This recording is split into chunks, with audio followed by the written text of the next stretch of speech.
মালদায় গ্রীষ্মের দাবদাহের মাঝে তীব্র জলসংকট, বিক্ষোভ গ্রামবাসীদের। এই মুহূর্তে গ্রীষ্মের তাপপ্রবাহ চোখ রাঙাচ্ছে সারা পশ্চিমবঙ্গে। গরমের তীব্রতায় নাজেহাল মানুষ।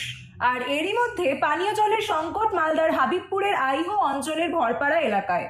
জলসংকট মেটানোর দাবিতে বৃহস্পতিবার সাত সকালে মালদার নালাগোলা রাজ্য সড়কের আইহো বাসস্ট্যান্ড সংলগ্ন এলাকায় পথ অবরোধ করে বিক্ষোভ দেখায় গ্রামবাসীরা। তাদের দাবি, এলাকায় প্রায় এক মাস ধরে এই পানীয় জলের সংকট।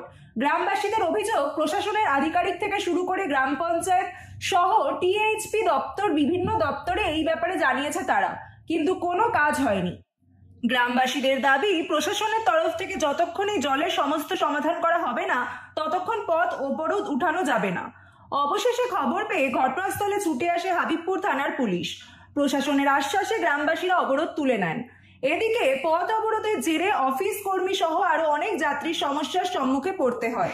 আমরা পথ অবরোধ করছি জলের জন্য। এক মাস থেকে আমরা জল পাচ্ছি না। কোন এলাকা? কোন এলাকা? ভরপাড়া। কি জন্য পাচ্ছেন না? এখন কিসের জন্য পাচ্ছি না বলতে পারবো না, কিন্তু এখান থেকে আমরা জল পাচ্ছি না। এক মাস থেকে জল পাচ্ছি না। আর কোথা থেকে জল নিয়ে আসবো? এক বেলা না খেলেও আমাদের ই চলে যাবে, কিন্তু জল না পেলে আমাদের ই চলবে না।